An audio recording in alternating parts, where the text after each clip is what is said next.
Okay, today I want to talk about controlling this thing, the club face, and why exactly that is a terrible idea.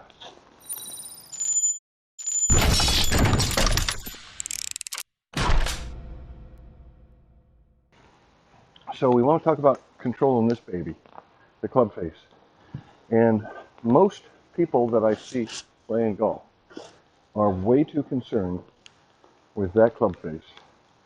And they are trying to make sure that it's facing the ball or the target when they come through. And lo and behold, either it is, but their club path isn't right, or it's not, and both are wrong. So when you see, let's say, Tiger, Rory, Phil, when they're swinging, does it look like they're controlling that club face at all? Or does it look like they're just trusting their grip and that this thing will do what they want it to do when they want it to do it? And obviously that is the answer. Because when and if you try to close that club face too early, you come down like this. Well, now, not only is the club out here, because it's pretty hard to do it, you can't do it back there, so you pretty much have to come over the top to do this. But now, the mass of the club is out in front of your hands, and your hands are still pulling. And so which way is that club going to go when you're pulling on this? See, it it opens, and not only does the head move back in this way, but it actually rotates open as well. So this is happening not only there, but in the club as well. One of the reasons why this is so frustrating is because pretty much everyone who's had this problem, they hit the ball, they're controlling the club, and they're trying, and they come through, and the ball goes right. So what do? They go, well, I guess I didn't close it enough. And they close it some more, and it happens worse. And they go, son of a gun, I need to close it even more. And the more they try to do it, the more it keeps happening.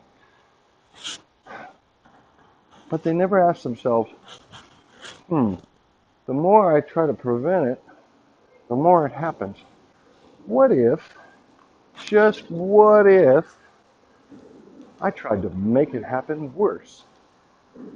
Well, let's see if we can make that face come in wide open, just completely open to the path. Nobody ever does that because they're absolutely paranoid of that ball going right. But that's exactly what they need to do.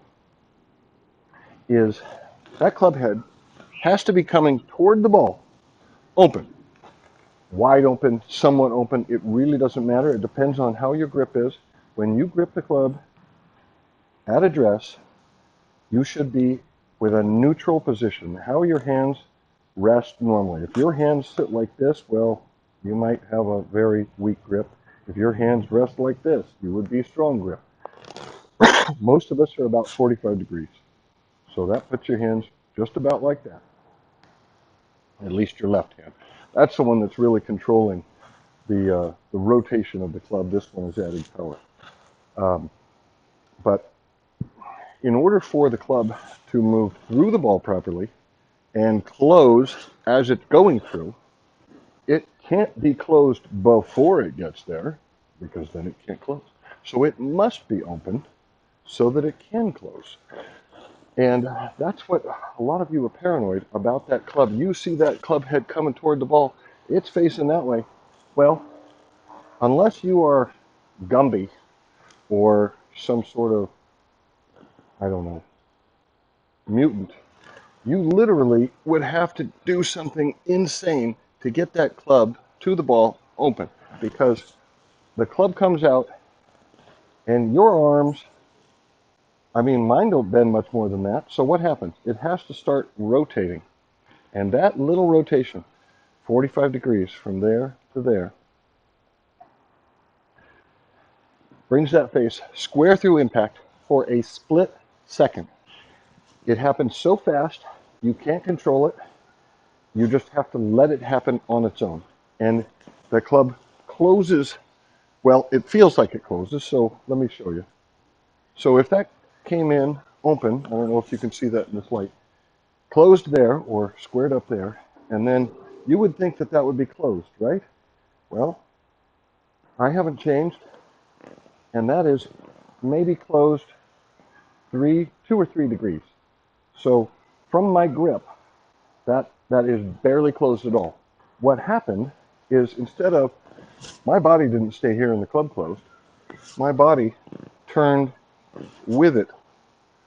So the club is hardly closing. Everyone sees this face pointing that way now, where it was pointing that way before, and they think, my God, that club is closed. But it's not. That is the natural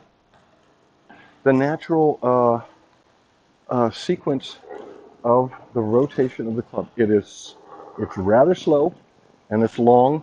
It doesn't snap shut.